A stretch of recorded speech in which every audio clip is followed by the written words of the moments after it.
Hello, good morning. So, nagluto pala ako ng pork sisig. Kapampangan style yung ginawa ko ngayon. Nakabili kasi kami ng ulo ng baboy sa butcher. Tingnan mo. So, ang ginawa ko, pinakulo lang yung ulo ng baboy sa asin, pepper, garlic, tapos dahon ng laurel. Tapos nung malambot na siya, inihaw ko pa siya. Dahil wala nga kaming grill dito, pwede mo siyang ilagay sa oven or pwede dun sa pang steak grill. And then after mo siya ihawin, tinadtad ko na siya. Gawa tayo ng parang sauce niya. Gumamit ako ng chicken liver. Yung chicken liver na yan, dinurog-durog ko. Sobrang sarap talaga nito. And then yung pork brain, sinama ko din dyan sa liver.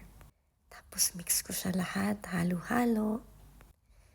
And then pag medyo durog na siya, hayaan mo lang na medyo may puo-puo para may makain ka din na konti. Nilagyan ko siya ng lime. Substitute ko yan sa calamansi. After nun, nilagyan ko din ng konting suka. And then, 2 kutsarang patis. Yan na yung pangpaalat niya. Pwede mo naman lagyan ng salt kung ayaw mo ng patis. And then, halo-halo mo lang yan.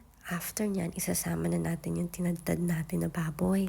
Nilagyan ko din pala siya ng 1/2 tablespoon na sugar. Tapos ito na, mix na natin. Tingnan mo, kitang-kita mo yung mga buto ng tenga. Malutong-lutong yan, ang sarap. And then, yung apoy ko pala naka number 1 lang, sobrang low.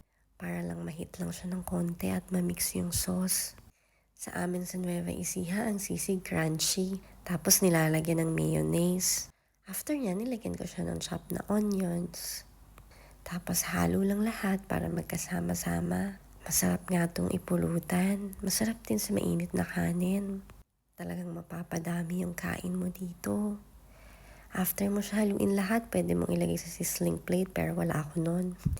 Nilagyan ko din siya ng ground pepper. Tapos after nyan, yung pinakahuli sa lahat, lalagyan natin siya ng sili. Bahala ka na kung gusto mong lagyan ng siling madami or hindi. Kasi ako gusto ko maanghang. So nilagyan ko talaga siya ng madaming sili. Sobrang sarap nito. Tingnan mo, parang creamy na yung itsura niya. Tapos yung onion niyan, medyo malambot-lambot na medyo crunchy pa din yung gilid-gilid. Wala din pala tong mayonnaise. Talagang ang nagpasarap sa kanya yung liver. Pag na-mix mo na siya at medyo mainit-init na siya, ganito na siya. Kung meron kang sizzling plate, lagay mo siya doon, tapos patungan mo ng itlog. Masarap pa. Tara, try natin. Grabe, manyaman Kenny. So, pag di ka na busy, try mo din. Enjoy!